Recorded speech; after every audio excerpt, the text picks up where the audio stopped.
അപ്പോഴേ നമ്മൾ ഇൻവേർനസിൽ നിന്ന് വീണ്ടും ബസ്സിൽ ഒരു 1.5 മണിക്കൂർ യാത്രയും കൂടിയുണ്ട് കേട്ടോ. ഉലാപ്പൂൾ എന്ന സ്ഥലത്തേക്കാണ് പോകുന്നത്. ഞാൻ പറഞ്ഞു, ഇൻവേർനസ് സ്കോട്ട്ലൻഡിൻ്റെ വടക്കൻ ഭാഗത്ത് സ്ഥിതി ചെയ്ത മനോഹരമായൊരു നഗരം. ഇത് gateway to the Highlands എന്ന പേരിൽ പ്രശസ്തമാണ്. അതുപോലെ തന്നെ നദിയായ റിവർ നെസ് ഈ നഗരത്തിൻ്റെ നടുവിലൂടെയാണ് ഒഴുകുന്നത്. അതുപോലെ ഒരു ലോക്ക് നെസ് ഉണ്ടെന്ന് ഞാൻ പറഞ്ഞിരുന്നു അല്ലേ. ആ ലോക്ക് നെസ് എന്ന് പറയുന്നത് അവിടുത്തെ ഹിസ്റ്ററിയൊക്കെ ഇതിൽ പറയുന്നുണ്ട്. ഇനി നമ്മൾ പറയാൻ പോകുന്നത് ഉലാപ്പൂൾ എന്ന സ്ഥലത്തെക്കുറിച്ചാണ് കേട്ടോ.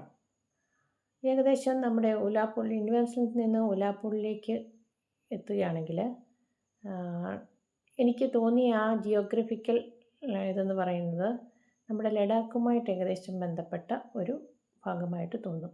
അതേ ജിയോഗ്രഫിക്കൽ ഇതായിട്ടുള്ള ഭൂമിശാസ്ത്രപരമായ ഒരു സ്ഥലമാണ് ഈ ഇൻവേർനസിൽ നിന്ന് ഉലാപ്പൂൾ വരെയുള്ള യാത്രയിൽ. ഉലാപ്പൂളിലാണ് നമുക്ക് മറ്റ് ഐലൻഡ്, സ്കോട്ട്ലൻഡിലെ ഏറ്റവും ഫേമസ് ആയിട്ടുള്ള ഒരു ഐലൻഡുണ്ട്, ഐസൽ ഓഫ് ലെവീസ് ആൻഡ് ഹാരിസ് എന്ന് പറയുന്നത്.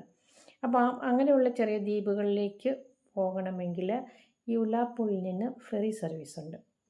ഫെറി എന്ന് പറഞ്ഞാൽ സാധാ ഫെറിയല്ല, എല്ലാവിധ സൗകര്യങ്ങളും കൂടിയുള്ള ഫെറിയാണ്. അപ്പോൾ ആ ഫെറിയിൽ നമ്മൾ നേരത്തെ ടിക്കറ്റൊക്കെ ബുക്ക് ചെയ്യണം. പിന്നെ കാലാവസ്ഥയൊക്കെ മോശമാണെങ്കിൽ ഫെറി ഉണ്ടായിരിക്കുകയില്ല. അപ്പോൾ നമുക്ക് അതിൽ ഭക്ഷണവും കാര്യങ്ങളും എല്ലാം കിട്ടും. മനോഹരമായൊരു യാത്രയാണ്, അറ്റ്ലാന്റിക് നദിയിലൂടെ ഉള്ള ഒരു യാത്ര. ഈ ഫെറി ടെർമിനലിൽ നിന്നാണ് വലിയൊരു സമുദ്രയാത്ര ആരംഭിക്കുന്നത്, അതായത് അറ്റ്ലാന്റിക് ഓഷ്യനിലൂടെയുള്ള ഒരു യാത്ര. അപ്പോൾ ഈ ഫെറിയിൽ വാഹനങ്ങളൊക്കെ കയറ്റും.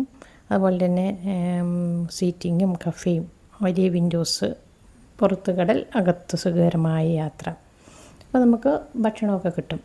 അപ്പം നല്ലൊരു യാത്രയാണ് കേട്ടോ. അപ്പോൾ ഈ ഫെറി ടെർമിനലിലേക്ക് എത്താനുള്ള ഈ ഉലാപ്പൂൾ എന്ന പ്രദേശം എന്ന് പറയുന്നത് ശരിക്കും നമ്മുടെ ഒരു ലഡാക്കിലെ, ഞാൻ പറഞ്ഞില്ലേ, ലഡാക്കിൻ്റെ ഭൂപ്രദേശം പോലെ തന്നെ തോന്നിക്കും. അതേ ഒരു അന്തരീക്ഷമാണ്. ഇപ്പോൾ ഇൻവേർനസിലും മലയും നമ്മൾ റിവറൊക്കെ കണ്ടു. പക്ഷേ അത് കഴിഞ്ഞ് അങ്ങോട്ട് ചെല്ലുമ്പോൾ നമ്മൾ ശരിക്കും നമ്മുടെ ഇന്ത്യയുടെ പിന്നെ ലഡാക്ക് ആ പ്രദേശത്തെയാണ് എനിക്ക് അന്നേരം ഓർമ്മ വന്നത്. എന്തായാലും മനോഹരമായ ഒരു സ്ഥലമാണ് കേട്ടോ. അതായത് ശാന്തമായ ഒരു സ്ലോ ജീവിതം നയിക്കുന്ന ഒരു ഗ്രാമം.